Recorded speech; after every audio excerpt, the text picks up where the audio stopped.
How's it going, super friends? Welcome back to my channel. I'm Brad, the DC Universe Geek, and today I'd like to talk about episode number 13 of Superman and Lois, entitled Failsafe. An episode that stands back, steps away from the action just a little bit for one episode, because we do know that the next two episodes, the penultimate and the Omega, are probably going to be filled with all kinds of really big, really heavy, really high-stakes stuff. And we know that the previous episodes were filled with really big, heavy, high-stakes stuff. So this episode is a nice little reprieve from that, just momentarily, where it focuses more on the story and the characters that it's been developing for the show. It's actually more akin to some of the first episodes in the show that were very world-building, very character-building. Now, the reason why the episode is called Failsafe is, remember that Sam Lane had all that kryptonite weaponry stashed away in his department, just in case Superman actually ever went rogue, because that's his job. He has to prepare for the worst, to save humanity, because, well, that's his job. He's Sam Lane. And because he, with the help of John Henry Iron Steel, overcomes General Zod, overcomes the mind control, and vanishes General Zod once and for all, Sam Lane then decides that he doesn't need any of these fail-safes because he just gives Superman 100% complete and total trust. So Superman at first is like, well, thank you. He appreciates the fact that Sam trusts him. That's a good sign for their relationship. But then Superman gives it back to him and he says, well, really, I think this is a bad idea. You need to keep these weapons. I don't think you should destroy them, just in case anything ever does happen, in case I ever need to be stopped. I'm invulnerable on this planet. There's nothing you can throw at me that's going to kill me or stop me, so you need these to stop me. This needs to be a last resort to stop me. I can save you from everything but me, so you need to save you from me with these kryptonite weapons. And it's decided that it would be John Henry who will be the keeper of these weapons. John Henry will be the one who, if it's ever needed, he'll be the one to kill Superman if need be and save the world. Makes sense, and they mention it in the show. It makes sense that John Henry's the one, because that's why he is on that planet in the first place. Now, while that is happening, we see the development of tal-rho into something more. We see that Tal, by the end of the episode, becomes the Eradicator himself. Because Superman is trying to find the Eradicator, and we get a flashback of, remember how Tal blasted that thing with his heat vision, and he took into himself all of those Kryptonian souls because that is his goal, to save the Kryptonian race at any cost, at whatever cost needs to be spent. This is the way his dad actually originally wanted him to do it. His whole idea of trying to convince Kal, well, that was his idea, and his dad warned against it and said, no, this is my way, do it my way. And so now he's decided, yeah, you're right, Pappy. Your way really is the only way, because Clark is an immovable object, and I'm an unstoppable force. And so he decides to do it his way. Well, by the end of the episode, Tal ends up becoming the Eradicator. That's right. The Eradicator, which is nothing like the comic books. You can't expect him to be like the comic books at this point. I'm not even counting on there being a visor. Maybe there will. Maybe he'll step out into the sunlight and need a visor. Who knows? Maybe he'll get a change in costume by the next season if he's in it, or by the next episode in this season.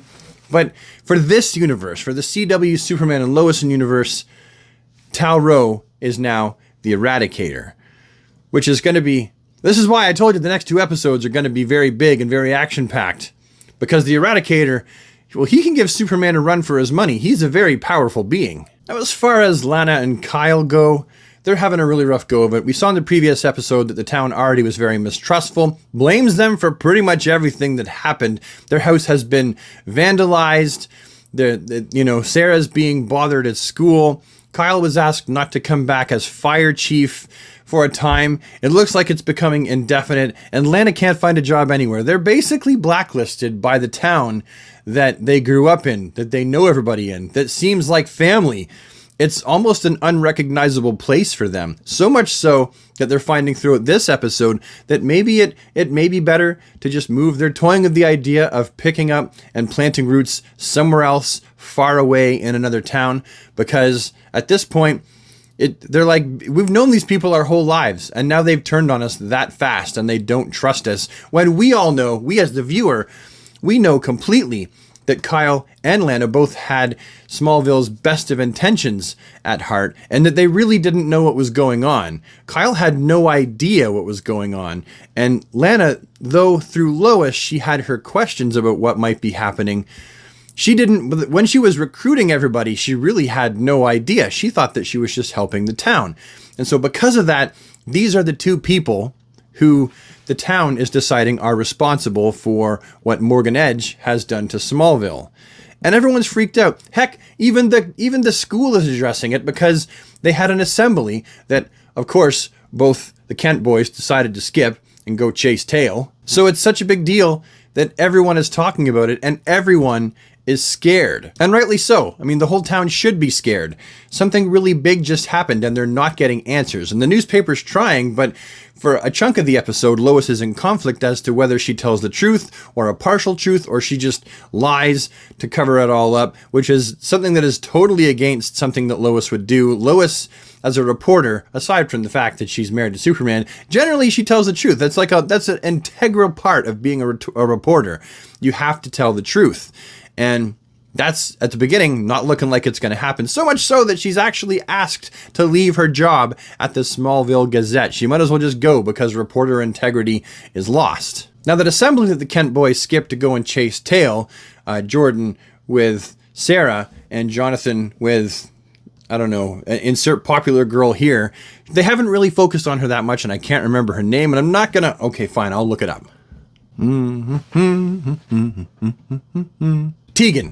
Tegan Wickham. That's her name. I hope that I didn't mess that up.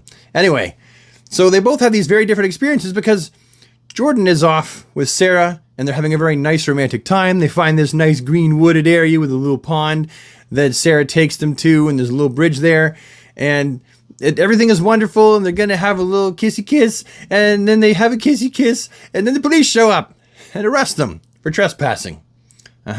So they're down at the police station where Lois and Lana have to go and, get them from the police station for trespassing in a place that doesn't have a no trespassing sign that Lana used to hang out herself when she was younger. Anyway, but that's how they find out that they skipped class. And then Jordan is hanging out with this Tegan, and Tegan doesn't care about him. Tegan's just mining him for information, because everyone knows now that Jordan and Jonathan's grandpappy is Sam Lane, the head of the department, and so she doesn't care about him. She just wants to suck him up for information. She's the popular girl. She's the gossipy girl. She wants to deliver it to the school, which, understandably so. People are scared. People would want information, and it's being held from them. So all that pressure is now on Jonathan through the avenue, the funnel of Tegan. He does the right thing, though. He decides to walk away and doesn't spill the beans on anything. He is kind of hurt.